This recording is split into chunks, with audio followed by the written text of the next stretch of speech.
ইয়ে একটা বিশাল একটা ভান্ডার দেওয়ার জন্য যারা চালিয়ে যারা দিয়েছে তাদেরকে আমি প্রণাম জানাই।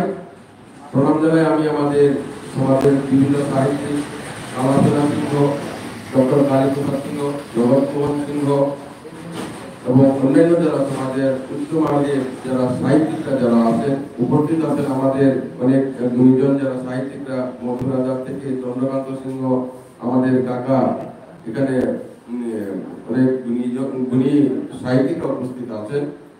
আপনারা নিশ্চয়ই আজকের সবাই উপস্থিত যারা যাবেন তারা নিশ্চয়ই আপনারা অনেক কিছু পাবেন। তো আমি বিশেষ কিছু বলতে যাব না।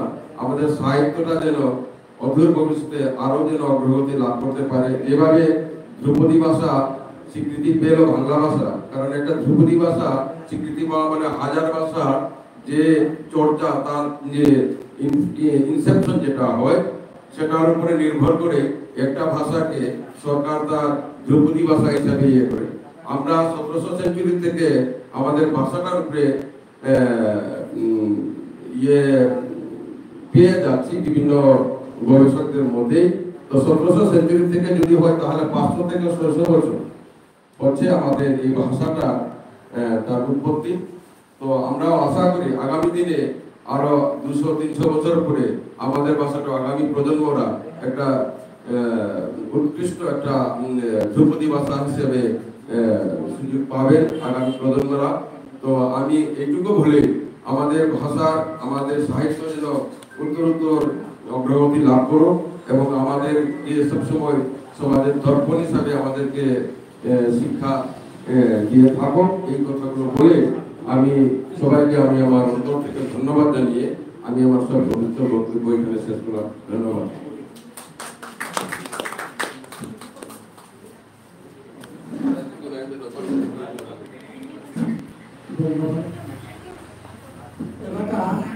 আমি আমার অনুষ্ঠান মনে করি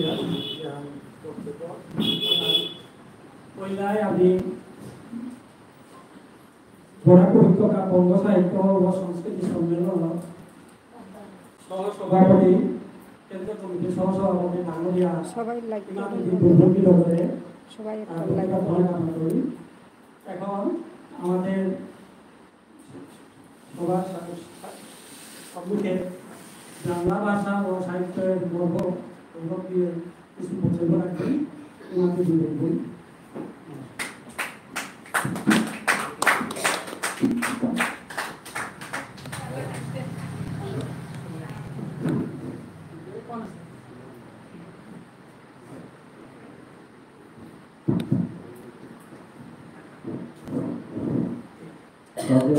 সভাপতি মহোদয়, মঞ্চে উপযুক্ত বিশিষ্ট জনেরা এবং আমার সামনে তারা বসে আছেন, বিশেষত এই যে তিন মুরব্বীকে দেখতে পাচ্ছি খুব ভালো লাগছে। তাদের বয়সে তাদের চেহারায় অঙ্গভঙ্গিতে আমার খুব মুগ্ধ করে।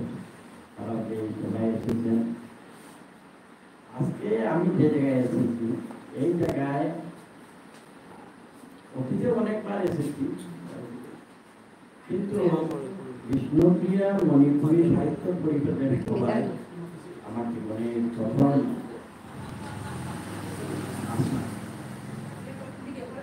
এখানে ব্যাপার হচ্ছে যে যখন আমরা এখানে প্রদীপ জ্বালাতে গেলাম তখন দেখলাম যে বিষ্ণুপ্রিয়া মণিপুরী ভাষা যারা তাদের ভিতরেও যে যন্ত্রণা, সেই সমান যন্ত্রণা কিন্তু আমাদেরও ভিতরে আছে। কারণ এখানে সুদেশনা সিনহা আছে এবং বাংলা ভাষার জন্য অনেকজন আছেন, 11-12 বছর। সুতরাং এই যে ভাষা নিয়ে যে আমাদের আজকে যে গৌরব, সেই গৌরবের স্থানে আসার আগে আমাদের অনেক রক্ত ঝরাতে হয়েছে, অনেক আন্দোলন করতে হয়েছে। বিশেষ করে যত সংখ্যায় কম হবে তাদের লড়াইটা অত্যন্ত বেশি করতে পারে, সেটা আপনাদের অভিজ্ঞতা আছে। যে কৃষ্ণপ্রিয়া ভাষাকে সরকারি স্বীকৃতি পাওয়ার জন্য কতটুকু লড়াই আপনারা করেছেন, আমরা সমর্থন করেছি, আমরা দেখেছি। বিশেষ করে যে ওই 15 দিনের বন্ধ, 10 দিনের বন্ধ, সেই বন্ধগুলো আমরা নিজের চোখে দেখেছি। কথা হলো, আজকে যে জায়গায় ধীরে ধীরে আমরা আসতে পেরেছি, আজ থেকে 60-70 বছর আগে সেখানে ছিলাম না। সেখানে ছিলাম না বলেই তো 1960 সালে এখানে ভাষা আন্দোলন হয়েছিল, 61 সালে শহীদ হতে হয়েছে এবং কলকলি ঘাটে 19 নিতে হয়েছে। আজ আমরা ধীরে ধীরে সহমর্মিতা বুঝতে পারছি। সেই কি সহমর্মিতা? বাংলা ভাষা, অসমীয়া ভাষা, বন্ধু আমি ধ্রুপদী ভাষা হিসাবে সে কারণে আমি মানে সেটাকে অবলম্ব করে ভাষা গৌরব সপ্তাহ হাই ভাষা গৌরব মানে প্রত্যেকটা ভাষা গৌরবান্বিত। এটা একটা উপলক্ষ মাত্র। সেই উপলক্ষে প্রত্যেকটা ভাষাকে গৌরবান্বিত করার সরকারি প্রয়াস, মানে সরকারও বলছে যে প্রত্যেকটা ভাষা গৌরবান্বিত। সরকারের বক্তব্য, সাধারণ মানুষের বক্তব্য অনেক সময় মিলে না বলেই তো আমাদের লড়াই করতে হবে। এবং আজ যদি আমাদের লড়াই শেষ হয়ে গেছে তা না, আমরা এখনো নানা পর্যায়ে লড়াই করতে হয়। তো বাংলা ভাষা এটা অনেক বিস্তৃত অঞ্চল জুড়ে। আরাকান রাজসভায় বাংলা ভাষার অগ্রগতি হয়েছিল, আরাকান রাজসভায় এবং অন্যান্য রাজসভায়, ত্রিপুরার রাজসভায়, কাছাড়ের রাজসভায় এবং বিভিন্ন রাজসভায় বাংলা ভাষা প্রাথমিকভাবে সমৃদ্ধি লাভ করেছে। সেই সমৃদ্ধির ধারা দিয়ে এখনো সব সময় ভাষাকে উন্নত করতে হচ্ছে। বিশেষ করে তার যে ব্যাকরণ, তার যে বানান, এগুলো নিয়ে যে সংগ্রাম, এগুলো নিয়ে যে প্রচেষ্টা, সেটা এখনো সমানভাবে চালিয়ে যেতে হবে। অসমীয়া ভাষাতেও এরকম করতে হচ্ছে। যোরহাটের একজন শর্মা আছেন, তিনিও অনেক পরিশ্রম করছেন। প্রত্যেকটা ভাষাই হলো মানুষের তার মনের ভাব প্রকাশের একটা ভাব প্রকাশ যখন করে তখন সঙ্গীত রচনা করে, গান রচনা করে। সেটা একটা ভাষা অন্য একটা ভাষাকে সাপ্রেস করার জন্য না। একটা ভাষা বড় ভাষা, একটা ছোট ভাষা, এসব বলা একেবারে বাহুল্য। আমাদের এই উপত্যকায় অনেক ভাষা আছে, শহরে বলে একটা ছোট গোষ্ঠী আছে, তাদেরও ভাষা আছে।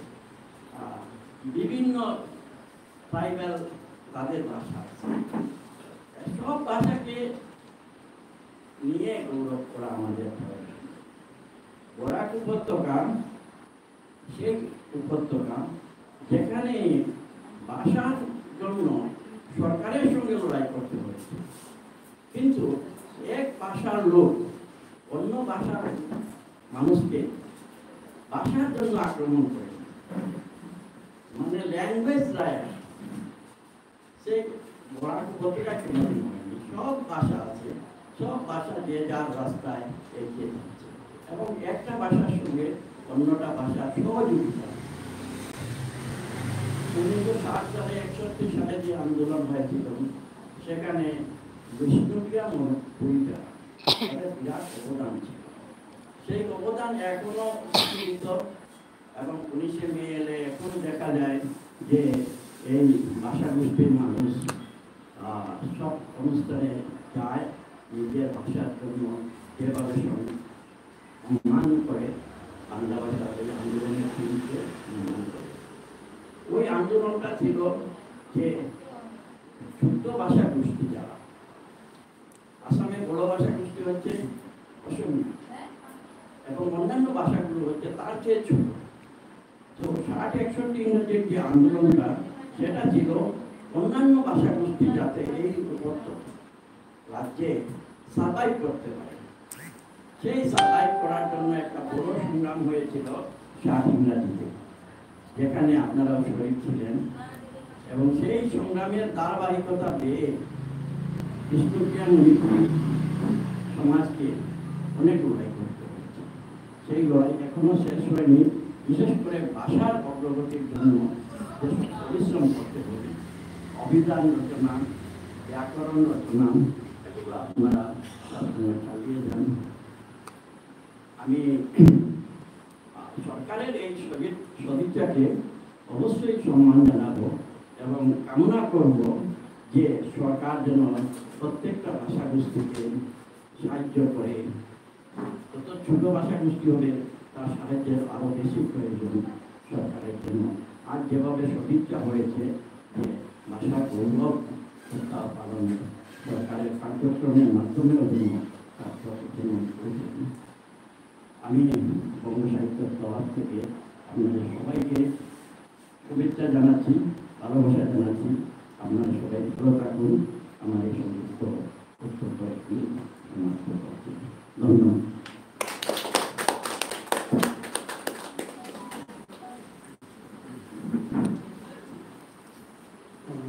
ধন্যবাদ। এবারটা অসম সাহিত্য সভা শিলচর আঞ্চলিক কমিটির সম্পাদিকা ডাঙৰীয়া কুসুম কলিতা গীতাঞ্জলি এই আসামিজ ভাষার গৌরব গান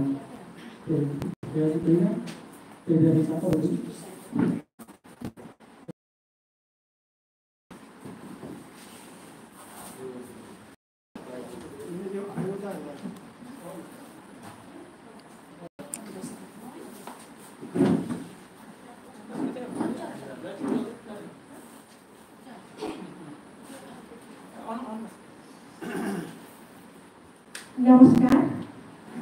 পরম শ্রদ্ধার আজকের এই মহতী অনুষ্ঠানের সভাপতি মহোদয়, প্রধান অতিথি, আমাদের এখানকার বঙ্গ সাহিত্য সম্মেলনের সহ সভাপতি মহোদয়, নিখিল বিষ্ণুপ্রিয়া মণিপুরী পরিষদের রাজ্যিক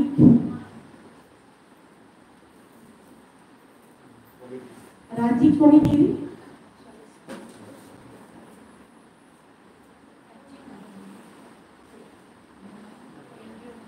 কেন্দ্রীয় কমিটির কার্যকরী সভানেত্রী মহোদয়া প্রমুখে আমাদের সামনে যারা জ্যেষ্ঠজন আমাদের এই ভাষা গোষ্ঠীর নিখিল বিষ্ণুপ্রিয়া মণিপুরী সাহিত্য সঙ্গে জড়িত প্রতি গৰাকীৰ জন্য আমার অন্তর থেকে অভিনন্দন জানাচ্ছি।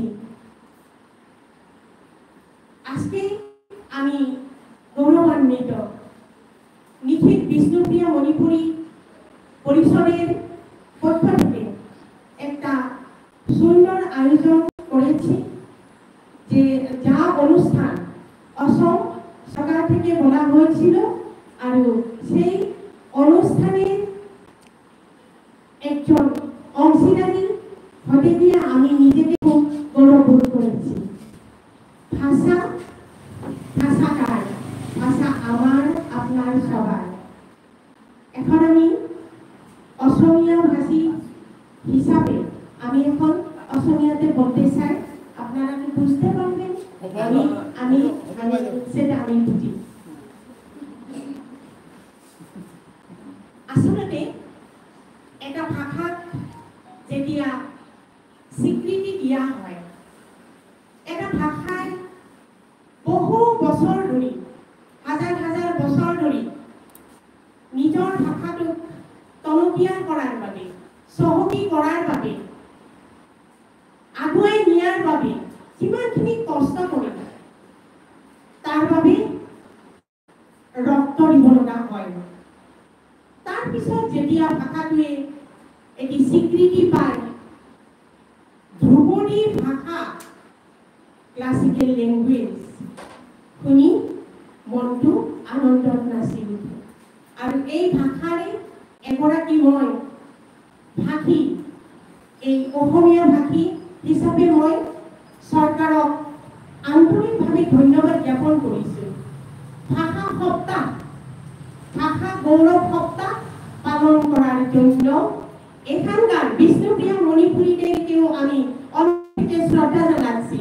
কেননা আজকে এই যে ভাষা গৌরব সপ্তাহ, দ্যাট মিনস ভাষা গৌরব সপ্তাহ, এইটো এটা সুন্দৰ আয়োজন হৈছে।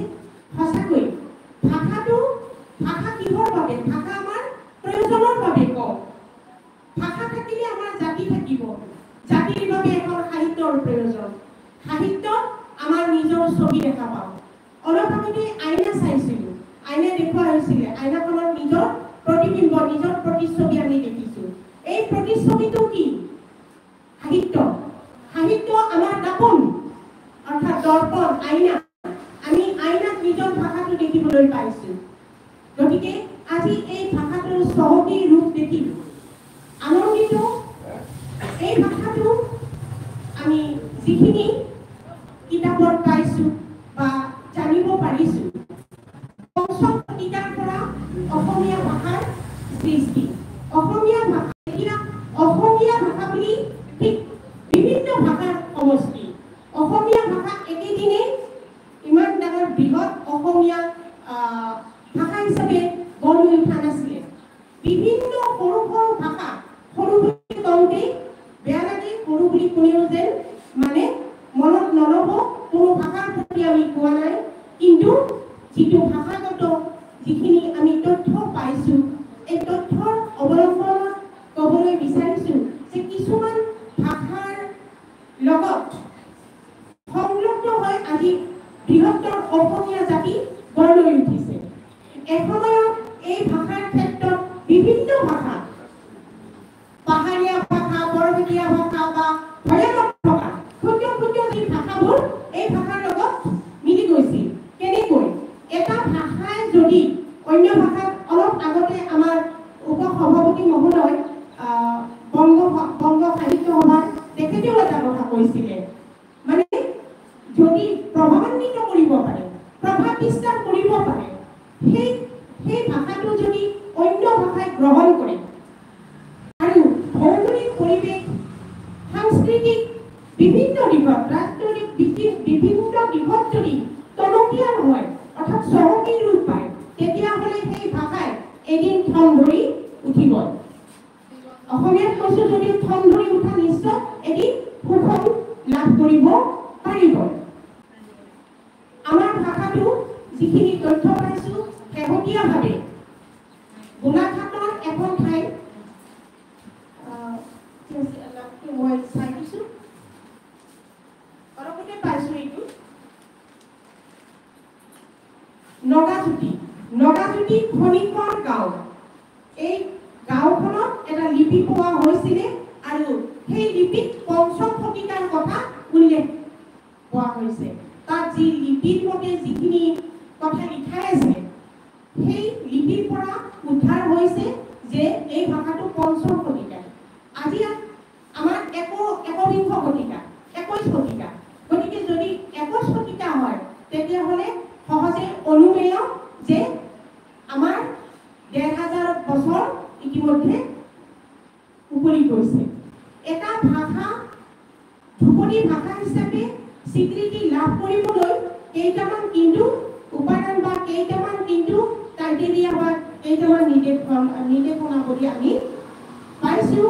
আৰু সেইমতে অসমীয়া ভাষা, বাংলা ভাষাৰ লগতে মাৰাঠী বা তেনেকুৱা ঐতিহাসিক তাৎপৰ্য, সাংস্কৃতিক গুৰুত্ব, ভৌগোলিক বিস্তৃতি, ভাষিক স্বকীয়তা, বিশেষজ্ঞৰ দ্বাৰা স্বীকৃত, এইকেইটা যদি হয়, তেতিয়াহ'লে এই এটা ভাষাৰ তেনেকুৱা ধ্ৰুপদী ভাষাৰ কৰ্মলৈ বা ধ্ৰুপদী ভাষালৈ উন্নীতকৰণ হ'ব বা উন্নীতকৰণ কৰিব পাৰিব।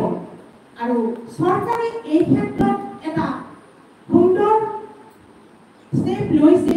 এই পদক্ষেপৰ বাবে প্ৰতিগৰাকী আজি ভাষী আমি ইয়াতে বৰাক উপত্যকাত আছো, বৰাক উপত্যকাত বাস কৰা প্ৰতিগৰাকী যি নিজৰ নিজৰ ভাষা আছে, ভাষাক লৈ সকলোৱে গৌৰৱ বোধ কৰে। আজি মোৰ ভাষাক লৈ মই গৌৰৱ কৰোঁ, তেনেদৰে মোৰ ওচৰে পাজৰে থকা, মোৰ আশে পাশে থকা প্ৰতিটো ভাষাৰ প্ৰতি মই তেনেকুৱা মই শ্ৰদ্ধা জনাওঁ। কাৰণ ভাষা আমাৰ প্ৰয়োজনৰ বাবে, ভাষা আমাৰ মনৰ ভাৱ প্ৰকাশ কৰে। ভাষা কাক বোলে যে আমাৰ মনৰ ভাৱটো প্ৰকাশ কৰাৰ এটা মাধ্যম। হয়, মই অসমীয়াত কৈছোঁ, কোনোবা এগৰাকীয়ে মণিপুৰীত কৈছে, কোনোবা এগৰাকীয়ে বঙালীত কৈছে বা আন কোনোবাই ইংৰাজীতে কৈছে। মূলতঃ ভাষাটো আমাৰ প্ৰয়োজনৰ বাবে আমি ব্যৱহাৰ কৰোঁ। আমি সকলোৱে ইংৰাজী ভাষা আজি প্ৰয়োজনৰ বাবে আঁকোৱালি লৈছোঁ। ইয়াৰ কাৰণ আমাক প্ৰয়োজন হৈছে প্ৰতিটো ক্ষেত্ৰত আমি ইংৰাজী ভাষা ব্যৱহাৰ কৰি আহিছোঁ। কিয়? আমি বাহিৰলৈ গ'লে আমাৰ এই ভাষাটোৰ প্ৰয়োজন। কিন্তু সেইবুলি আমাৰ নিজৰ যিটো ভাষা, আমাৰ মাতৃভাষাক আমি কেতিয়াও অশ্ৰদ্ধা কৰিব নোৱাৰোঁ। যদিও আমাক ধ্ৰুপদী ভাষা দিছে, বাংলা ভাষাক ধ্ৰুপদী ভাষা হিচাপে স্বীকৃতি দিছে, কিন্তু আমি বাংলা ভাষাকো কম, মই মোৰ অসমীয়া ভাষাকো কম। কিন্তু এই ভাষা লাহে লাহে কিন্তু নৱপ্ৰজন্মৰ মুখত কিন্তু এই ভাষাটো তেওঁলোকে নকয়। কি কাৰণ নাজানো, তেওঁলোকে যেনিবা লাজ পায় অসমীয়াতে কথা ক'বলৈ, বাংলাতে কথা ক'বলৈ, বিষ্ণুপ্ৰিয়া মণিপুৰীতে কথা ক'বলৈ তেওঁলোকে লাজ কৰে। তেওঁলোকে স্কুলীয়া ছাত্ৰ ছাত্ৰীসকলে বেছিভাগে হিন্দীত কথা কয়। যি হিন্দী ধাৰ কৰা, যি হিন্দী ভাষাটো ওৰ পৰা ধাৰ কৰি আজি এটা নতুন নৱ ভাষা কৰি পেলাই তুলিছে, সেই ভাষাটো কিন্তু আমাৰ ছাত্ৰ ছাত্ৰী, আমাৰ নৱপ্ৰজন্মই কিন্তু সেই ভাষাটোকে গ্ৰহণ কৰিছে।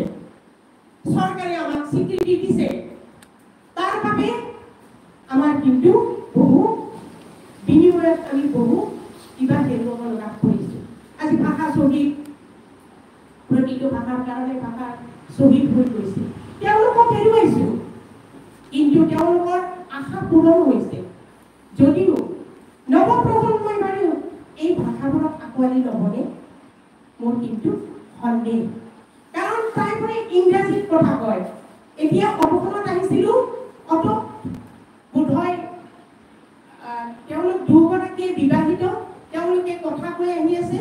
তেওঁলোকে কোনোবা এখন বেচৰকাৰী মানে এইটো বিয়াত কলেজত ক্লাছৰ কথা কৈ আহিছে। কাৰণ মই তাৰ পৰা বুজিব পাৰিছোঁ তেওঁলোকে কিয় নিজৰ ভাষাত ক'লে মানে কিবা লাজ কৰিব লগা কথা আছে নেকি?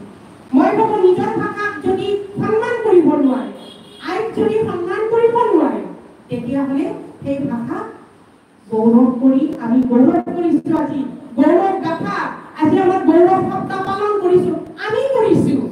কিন্তু আমাৰ নৱপ্ৰজন্মক আমি ক্লাছত শিকাইছোঁ, শ্ৰেণীকক্ষত শিকাইছোঁ, কিন্তু আমাৰ সেই ভাষা তেনেকুৱাকে আজি আমাৰ ভূপেন হাজৰিকা দেৱৰ অহাকালি আমাৰ সাহিত্য সভাত তেনেকুৱা অনুষ্ঠান পাতিছে। তাৰ বাবে ৰচনা প্ৰতিযোগিতা দিয়া হৈছিলে।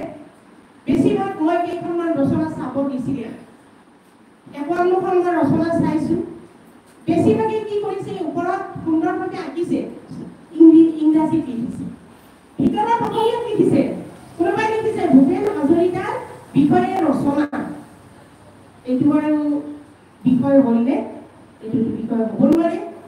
বিষয় দিয়া হৈছে ভূপেন হাজৰিকাৰ জীৱনী। হয়তো লিখিব লাগিছিল ভূপেন হাজৰিকা বা ডক্টৰ ভূপেন হাজৰিকা বা সুধাকণ্ঠ ভূপেন হাজৰিকা। লিখিব লাগে, লিখিছে। ভূপেন হাজৰিকা বুলি কোৱাৰ লগে লগে এটা অনুষ্ঠানৰ নামত তেওঁ নিজে এজন অনুষ্ঠান, এজন ব্যক্তি বুলি নকওঁ, এজন ব্যক্তি সমষ্টি, এটা অনুষ্ঠান। গতিকে তেনেকুৱা ক্ষেত্ৰত নৱপ্ৰজন্মৰ পৰা বাৰু আমি কি আশা কৰিব পাৰোঁ? দিছে আমাক বিচৰা মতে আমাক ভাষা দিছে, আমাক গৌৰৱ কৰিবৰ বাবে থল দিছে, ঠাই দিছে। তাৰ বাবে আমি গৌৰৱ বোধ কৰিছোঁ। সেয়ে আমাৰ চৰ্যাপদ বাংলাটো আছে, চৰ্যাপদৰ পৰা তাৰপিছত এটা ক'ব যে বিশেষভাৱে 14 শতিকাত মাধৱ কন্দলী পৃথিৱীৰ ভিতৰতে দ্বিতীয়খন ৰামায়ণ। এই দ্বিতীয়খন ৰামায়ণৰ অসমীয়া ভাষালৈ অনুদিত হৈছিলে, এই অনুবাদ কৰিছিলে প্ৰাক শংকৰী যুগৰ শ্ৰেষ্ঠ কবি, যাক মহাপুৰুষ বা জগতগুৰু শ্ৰীমন্ত শংকৰদেৱে পূৰ্ব কবি অপ্ৰমাদী বুলি কৈছিলে। এঠাইত লিখিছে পূৰ্ব কবি অপ্ৰমাদী পদে নিবন্ধিলো, অৰ্থাৎ পদত লিখিছে, পদ মানে কবিতা, গতিকে পদত লিখিছিলে। আৰু এই সপ্তকাণ্ড ৰামায়ণ অসমীয়ালৈ অনুবাদ কৰিছিল। গতিকে তাৰ পৰা আমি ভাষাৰ যে চহকী ভাষা আছে সেই কথা আমি অনুমান কৰিব পাৰোঁ। তাৰোপৰি তাৰ আগৰখিনিতো কওঁ, কুমাৰ ভাস্কৰ বৰ্মাৰ যি সময়ত, তেওঁৰ সময়ত আহিছিল চিৰা পৰিব্ৰাজক হিউৱেন চাং। হিউৱেন চাঙৰ প্ৰথম উক্তিটোৱেই আছিল অসমীয়া ভাষাৰ প্ৰথম উক্তি, প্ৰথম বাক্য হিউৱেন চাঙে কৈছিলে। গতিকে তাৰ পৰাও আমি অনুমান কৰিব পাৰোঁ অসমীয়া ভাষা বহু বহু বছৰ আগত পূৰ্বৰ ভাষা। যদিও প্ৰাকৃত, তাৰপিছত আপোনাৰ মাগধী, অৱধী যিবিলাক ভাষাৰ কিছু কিছু ভাষাৰ সংমিশ্ৰণ ঘটিছিলে, বংগ ভাষাৰো কিছু সংমিশ্ৰণ ঘটিছিলে। মহাপুৰুষ শংকৰদেৱে, তেওঁ আছিল 15th century, তেতিয়াও তেওঁ ব্ৰজাৱলী ভাষাত লিখিছিল। গতিকে এই অসমীয়া ভাষাৰ যদি আমি পুৰণি ইতিহাস চাবলৈ যাওঁ, তেতিয়াহ'লে তেতিয়াতে ইমান আগতে 5ম শতিকাৰ পৰা তাৰপিছত 6ম 7ম শতিকাত তেনেদৰে এতিয়ালৈকে অসমীয়া ভাষাৰ যি গুৰিধৰোঁতাসকল আগুৱাই লৈ গৈ আছে। আৰু শেহতীয়াভাৱে আমি এই মঞ্চৰ পৰা আমাৰ ইয়াৰ আগৰ অসম সাহিত্য সভাৰ যিগৰাকী সভাপতি আছিল সন্মানীয় কুলধৰ শইকীয়া, ডক্টৰ কুলধৰ শইকীয়া মহোদয়লৈ মই এই মঞ্চৰ পৰা অভিনন্দন জনাইছোঁ। তেখেতৰ কষ্টৰ ফলত তেখেতে যিখিনি অহোপুৰুষাৰ্থ বৰঙণি আগবঢ়াই গ'ল, আগুৱাই লৈ যোৱাত সহায়তা কৰিলে, তেখেতৰ বাবে আজি এই ধ্ৰুপদী ভাষা হিচাপে পৰিগণিত হৈ স্বীকৃতি পালে। আৰু শেহতীয়াভাৱে যোৱা 30 অক্টোবৰত নগাঁও তেখেতক ধ্ৰুপদী ভাষা, ধ্ৰুপদী সাহিত্য ৰত্ন হিচাপে তেখেতক সন্মানিত কৰা হৈছে। মই মোৰ অন্তৰৰ পৰা তেখেতলৈ সন্মান জনাইছোঁ। তেনেকুৱা ব্যক্তিৰ হাতত আজি অসমীয়া ভাষাই পূৰ্ণ ৰূপ যেন পালে। যদিও ইমানখিনি ভাষাৰ কাৰণে যুঁজি আছিলে, আজি সেই মনোকামনা যেন পূৰ্ণ হ'ল। ক'বলগীয়া বহুত আছে। মই সম্পাদক মহোদয়লৈ এই কিতাপখন মই লিখা আছিলে, কিতাপখনত মই অসমীয়া ভাষাৰ উৎপত্তি আৰু ক্ৰমবিকাশ ইতিমধ্যে 2018 চনত লিখিছিলোঁ। আৰু অলপ আগতে আমাৰ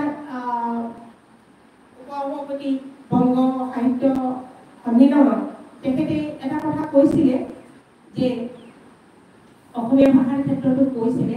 গতিকে মই ভাষা আমাৰ আই, ভাষা আমাৰ মাৰ ধৰি সদায় আমি গৌৰৱ কৰিব পাৰোঁ। সন্তান আমি এই সন্তান হিচাপে এই ভাষাটোৰ ওপৰত যি পাৰিছোঁ তেনেকৈ লিখিছিলোঁ। গতিকে সেই সময়ত 3টা ভাষা, অসমৰ বাবে 3টা ভাষা ৰাজ্যিক ভাষা হিচাপে দিয়া হৈছে। প্ৰধানকৈ অসমৰ বাবে অসমীয়া ভাষা, তাৰপিছতে বড়ো ভাষা আৰু তাৰপিছতে বঙালী ভাষা, বাংলা ভাষা। এই বৰাকৰ বাবে বাংলা ভাষা দিয়া হৈছে। গতিকে আমাৰ ব্ৰহ্মপুত্ৰ উপত্যকাৰ বাবে অসমীয়া আৰু বড়ো এই 2টা ভাষা আমাৰ ৰাজ্যিক ভাষা হিচাপে স্বীকৃতি দিছে। গতিকে মই এই মোৰ কিতাপখনত এইটো গোটেইখিনি লিখিছোঁ। আৰু মাত্ৰ এটা তথ্য বাকী ৰৈছিলে, যিটো তথ্য আজি মই ক'লোঁ যে 5ম শতিকাত গোলাঘাটৰ নগাজুতি খনিকৰ গাঁৱত হোৱা লিপিৰ পৰা উদ্ধাৰ হৈছে যে অসমীয়া ভাষাটো পঞ্চম শতিকাতে ব্যৱহাৰ কৰা হৈছিল আৰু সেই লিপিৰ পৰা এতিয়া পণ্ডিতসকলে স্থিৰ কৰিছে যে পঞ্চম শতিকাৰ পৰা আমাৰ ভাষাটো প্ৰচলন হৈছিলে। গতিকে মই আৰু বিশেষ নকওঁ, ক'বলৈ বহুত মন থাকে আৰু ইয়াৰ পৰা মই গৈ আকৌ অসম সাহিত্য সভা শিলচৰ শাখাত আমাৰ আজি ভূপেন হাজৰিকাৰ এইটো উপলক্ষে আমি ৰিহাৰ্চেল কৰিম। গতিকে যিহেতু ভাষাৰ আজি সভা, মই আমাৰ চিৰচৰিত আমাৰ মৃত্যুঞ্জয় মহন্তৰ এটি গীতেটি মই গাম আৰু এই গীতেৰে মই সামৰণি মাৰিম।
লিটিল বিষ্ণুপ্রিয়া মণিপুরী সাহিত্য পরিষদ কেন্দ্রীয় কমিটির কার্যকরী সভাপতি মাধবী সিংহ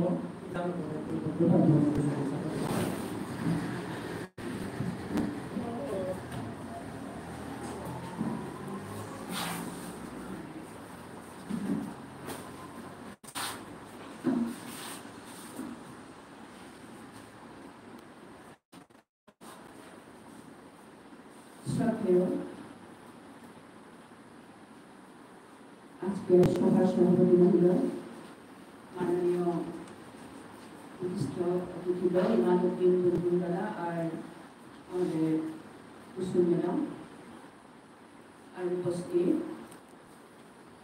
ভাষা গৌরব সপ্তাহের সদস্য,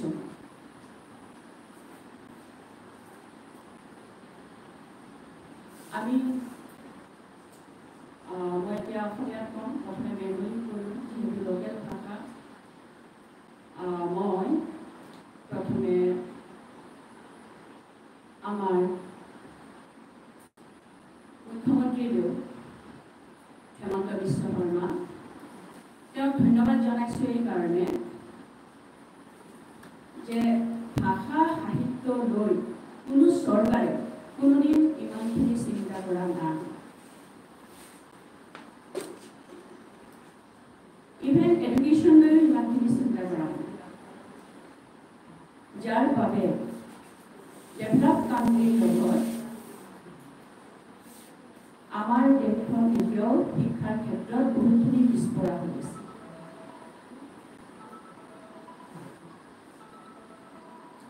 দ্বিতীয়তে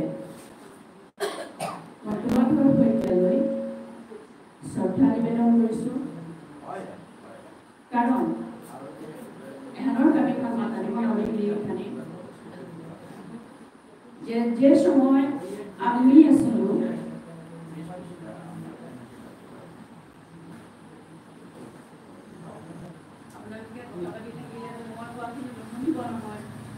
কুসুম মেডাম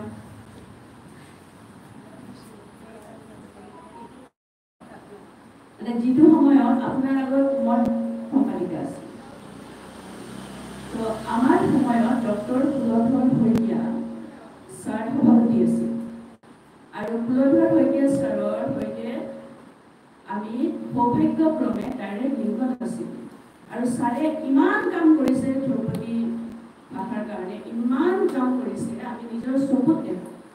আৰু সেইখিনি কৰোণাৰ সময়ত কৰোণা কালখন আছিল করোনা কাল খানা কিভাবে অমাধিক কাম করলো মানে বর্ণাতি সাররমি এপিক্টর শ্রদ্ধা নিবেদন করি। তো আজি যেটা আলোচনা হয় এখানে আমি পড়িলাই আমি আসলে বেজেটা হাবি বসছি আমি কিন্তু ধারাগর মানুষ এখানোর কাম আমার কুসুম ম্যাডামের কথা মানল যে প্ৰাক শংকৰী যুগৰ অপ্ৰমাদী কবি মাধৱ কন্দলী আমাৰ ভাৰতীয় সাহিত্য হানৰে যুগ অনুযায়ী ভাগ কৰা হৈছে। পহিলা বৈদিক যুগ, প্ৰাক বৈষ্ণৱ যুগ, বৈষ্ণৱ যুগ, উত্তৰ বৈষ্ণৱ যুগ, সাম্প্ৰতিক যুগ। তো প্ৰাক বৈষ্ণৱ যুগৰ অপ্ৰমাদী কবি মাধৱ কন্দলীয়ে পঢ়া রামায়ণের হাত সংস্কৃত ভাষাত প্রাদেশিক ভাষা পল্লা অনুবাদ করেছে। তো ওখানে কবিয়া ওখানে এহান প্রমাণর এখানে এখানে আন্দোলন করা কারণ এহানোর লগে আমি যে ধারার গতিশালে আছে এর ধারা এহানোর আমি মাতানিব নরি যে সাহিত্যর যুগ যে সাথে বিভাজন করেছিল সাহিত্যর ভাষা অনুরূপ সাথে বিভাজন করা হয়েছে। পয়লা বৈদিক বা সংস্কৃত ভাষা, সংস্কৃতের পরে পালি আছে, খালি সহজয়া পালির পরে প্রাকৃত আছে। অপ্ৰাকৃতিত্ব নানানভাৱে ভাৰতৰ আস্থা ভাৰতবৰ্ষৰ নানানভাৱে ভাগ ভাগ হৈ আছে আহান গেছেগা দক্ষিণাত্যত গেছেগা তোর দ্রাবিড়ী পশ্চিম ভারতে গেছেগা বৈশাখী মহারাষ্ট্র মহারাষ্ট্রী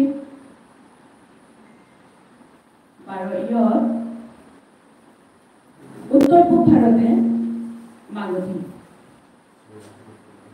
তো এর মাগধীর ধারাগত এপেটি হিয়ার মাগধীর ধারাগত অসমীয়া বাংলা উড়িয়া মৈথিলি এটা হাত পড়েছে যে কারণে এহান এবাকা আমার গাঁৱলীয়া ডাঙৰ বিতৰ্কিত ইয়াৰ হামছে অভিভাৱক নজৰ দিলা তো ও সূত্র বদলিয়া বহুত ভাষা বিজ্ঞানীয়ে এসবে প্রশ্ন আনিছিল এরপরে আমি নব্য ভারতীয় আর্য ভাষা দশম শতিকা নব্য ভারতীয় আর্য ভাষার যেটা মূল নেই শয্যাপদ এই শয্যাপদগুলো কিন্তু হাবিয়ে এসামিজ বাংলা হিন্দি মৈথিলি এটা হাবিয়ে কিন্তু শয্যাপদ ভাবে নিজর ঠাইৰ পূৰ্বজ ভাষা আনুলিয়া গণ্য কৰা ওহানো ডাঙৰ কৌলিয়া মানে সাহিত্যৰ যে বিতৰ্ক বিবাদ এটা আজি আমি পাঁচটা নাগা এটা উত্তৰাধিকাৰী সূত্ৰে আমি বিয়া বিয়া আছে এৰ জিনিস এটা ওয়াই আছে তাই যেমন বড়ু চণ্ডীদাসৰ শূন্য পুৰাণ আৰ ৰামাই পণ্ডিতৰ বড়ু চণ্ডীদাসৰ শ্ৰীকৃষ্ণ কীৰ্তন ৰামাই পণ্ডিতৰ শূন্য পুৰাণ এই ৰামাই পণ্ডিতৰ শূন্য পুৰাণ আৰ বড়ু চণ্ডীদাসৰ কৃষ্ণ কীৰ্তনে যেটা ল্যাঙ্গুয়েজ আছে এহান অসমীয়া সাহিত্য দাবিকৰ দ্বাৰা আমাৰ হান বাংলা ভাষায় দাবিকৰ দ্বাৰা আমাৰ কিন্তু ডক্টৰ বাণীকান্ত কাকতিয়ে দেখুৱা আছে এটা কাকানতা এটা ৰূপতাত্ত্বিক ধ্বনিতাত্ত্বিক বিশ্লেষণৰ মাধ্যমে তাই হান বুজা দিছে এহান আমাৰ হান এসাদে করিয়া আর তার অসমীয়া বাংলা বা অন্যান্য নব্য ভারতীয় আর্য ভাষার হিস্ট্রি মানে সাথে আহাসে এবং আমার আমি হাবিও আছি আমি দুর্ভাগ্যবান বললে না তুমি দুর্ভাগ্যবান আমি হানোর কারণ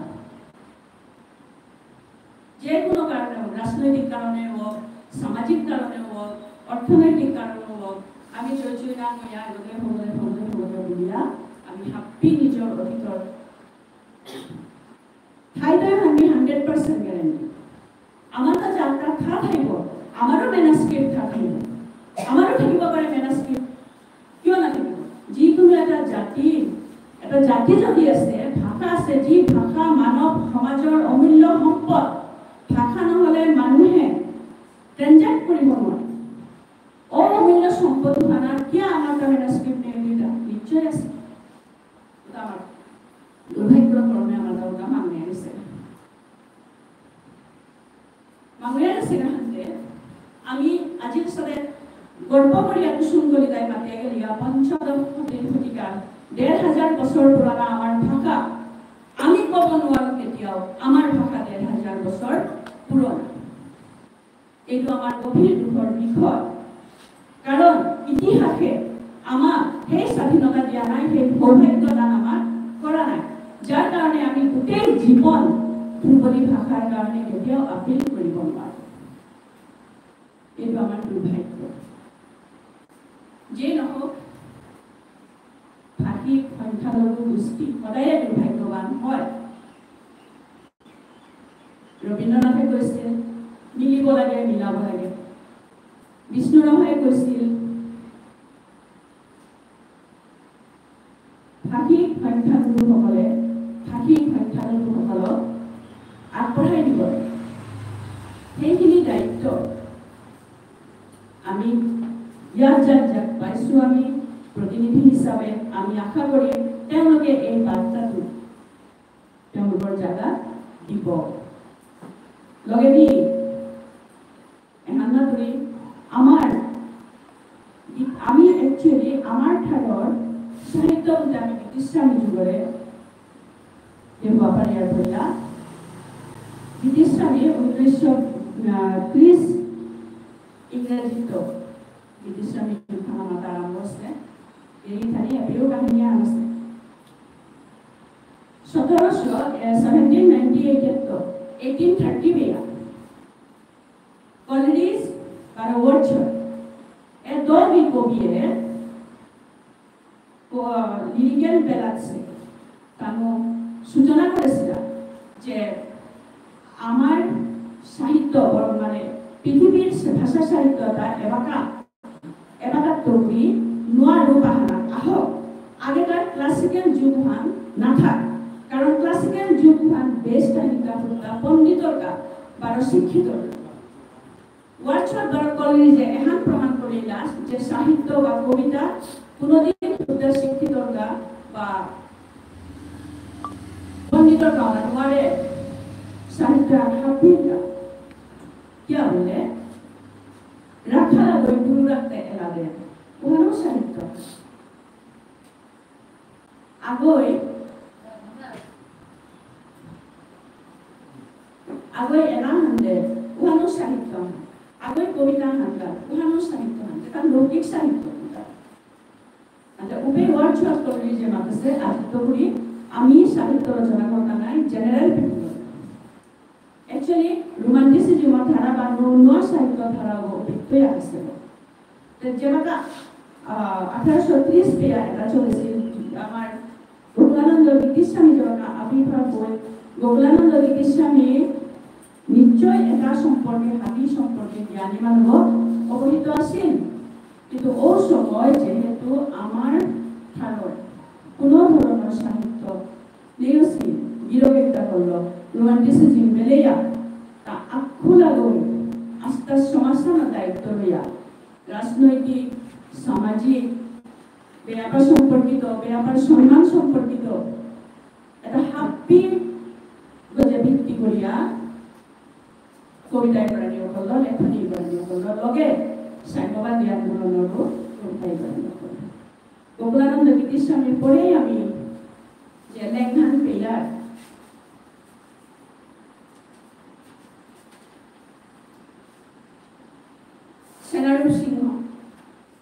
সেনারূপ অজার লেখা আমি বিয়ার এরপরে জগৎমোহন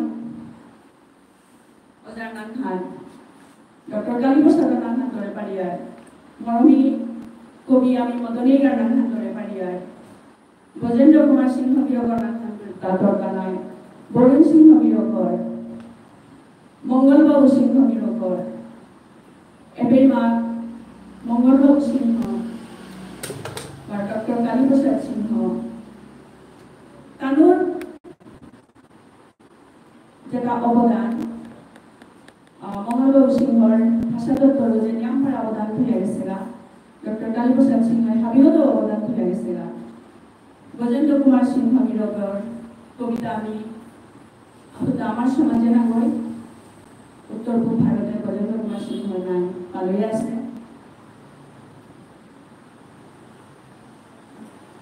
তারপরে নাট্যকার হিসাবে আমি ইন্দ্র কুমার সিংহ বিরগ যোগেন্দ্র কুমার সিংহ বিরগ কালাসেনা সিংহ বিরগর নাম তুলে পারিয়ার আমি আমার মনে বই আছে চন্দ্রকান্ত ঠাকুর নাম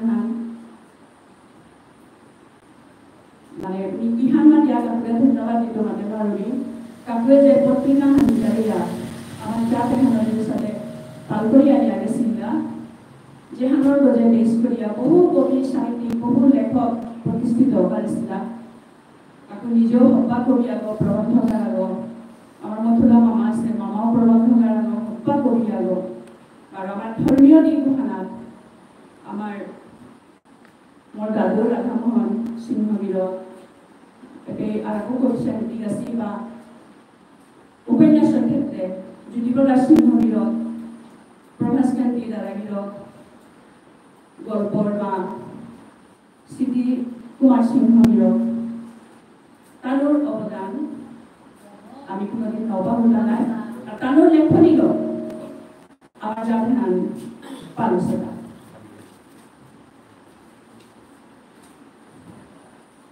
তো হাপ্পি সাহিত্যৰ হাবি বালাদায়িত্ব গুৰুত্বপূৰ্ণ অৱদান আগবঢ়ায় কাব্য সাহিত্য। তো আজি খালি সময় পাইছোঁ হন্তে খালি টকা নিমনা নিবি খালি জড়িত কথা ভাই আইতো তোরা দিন তো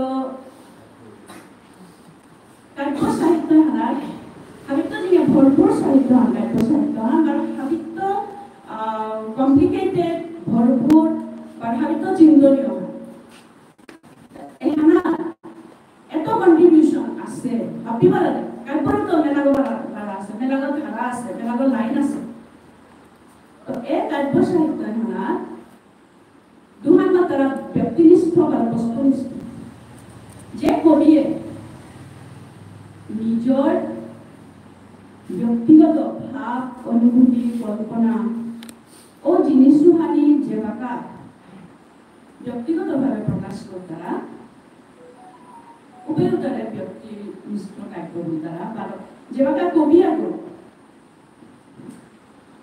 সামাজিক দায়বদ্ধতা সামাজিক দৃষ্টিভঙ্গি আর সমাজের আরো একটা হালতেনার মানসিকতা যেভাবে কবিতা রচনা করতে ও কবিতা তাই যেভাবে সমাজের অবদান তৈরি উপে ও কবিতা তারে বুদ্ধিনিষ্ঠ কবিতা কিন্তু এখনো হারি হান কবি আগর ভাবা হান কোনোদিন ব্যক্তিগত জায়গা সীমাবদ্ধ নথা তার ভাবনা কবিতা লিখতে পেমান যে সদা সামগ্রী হইত ব্যক্তিগত দিয়া যে সদা সামগ্রী এন্ড স্বাভাবিক বলল না তারা কোনো কোনো ব্যক্তি নিষ্ঠ কবিতা কোনো সময় বুদ্ধিনিষ্ঠতা আর বুদ্ধিনিষ্ঠতা আর কোনো সময় ব্যক্তিনিষ্ঠ ব্যক্তিনিষ্ঠ কবিতার ভাগাখান কিন্তু বুদ্ধিনিষ্ঠ কবিতার মেলাও ভাগ আছে যেমন সনেট লিরিক বেলাট কাব্য মহাকাব্য এসবের মেলাগো আছে নিয়ে পে কবিতার কত আমি পাঠ করানি মনাউরি আমার গৌরবিক কবি যে সাহিত্য যে কবিতা হানে হাবির মঞ্চ মিলে গেছে না ধরিব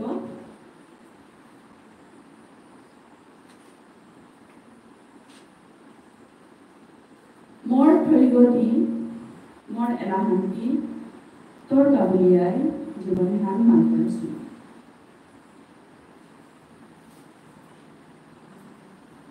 এবে আর কাহান মাতি আর কবিতা নাম্বা করি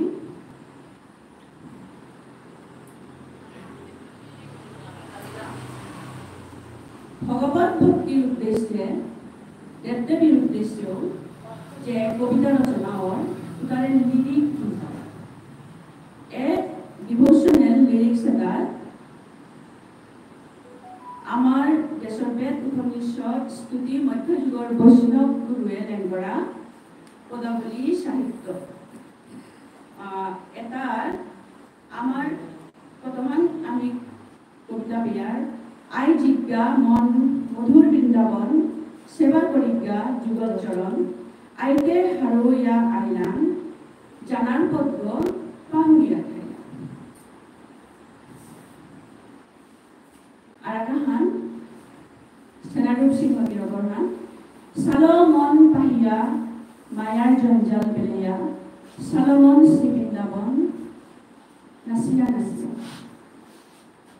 গোকুলানন্দ বিদ্যাস্বামী রাহান অজ্ঞান আধাৰৰ মা গুৰিতাই প্ৰতি উঠো আজি হাবিহান জ্বালি আছে জ্ঞানৰ বাতি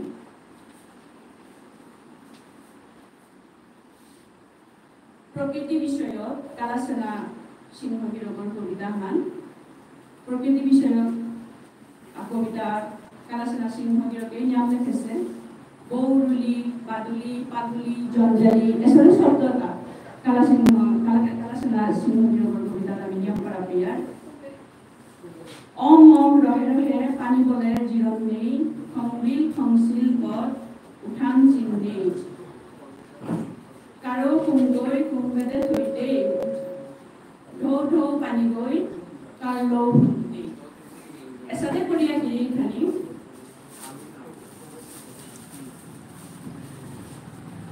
আমার কবিতার যে সাইড আছে, কবিতার যে ধারা আছে, ও ধারাটা হাপ্পি ধারা কিন্তু হাপ্পি কবিতা পরিবর্তন এতে কবিতা রচনা ওর উত্তরের দার্শনিক চিন্তামূলক বা বহু রহস্যবাদী কবিতা বলা কবি সাহিত্যিক গোপনাথ সিংহ বা কবি চন্দ্রকান্ত সিংহ গিরগর কবিতা ও ভাবনা বিয়ার চন্দ্রকান্ত সিংহ গিরগর মাদানে কবিতা মি দেহুরি যে ব্যানহান আহির মিকুবে জায়গা উহান হঠাৎ আয়া স্তব্ধ হইয়া উবাইয়া মাদানে অত্যন্ত ব্যস্ত বধুবত ব্যস্ততা বাহুরিয়া উবাওর নির্লিপ্ত অর মাদানে আমার একটি রহস্যবাদী মনে তো এসাদে করিয়া আমার হাপ্পি ধারা হাপ্পি কবিয়ে হাপ্পি ধরনের অবদান থিয়ে গেছিলা আর মনে দাঁড়াবো আমার কবি সাহিত্যিক উঠিয়াই দ্বারা তার উজ্জ্বল ভবিষ্যৎ কামনা করবি তার কি করায় আমার যা দেখানো সাহিত্য আমার যা দেখানো মিঙালা হানো তর্পণা হানো তোমার এহানা দিয়ে আমি ধন্যবাদ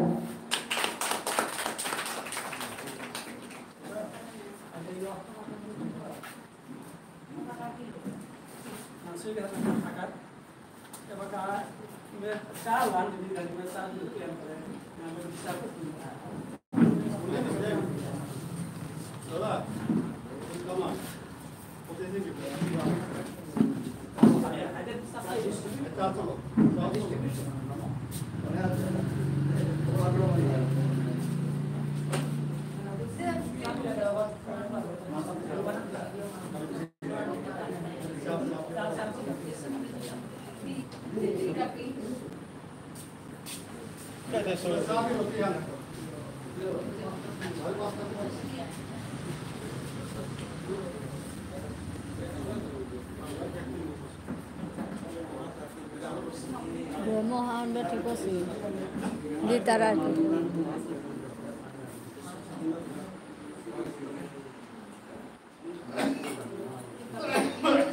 Talaan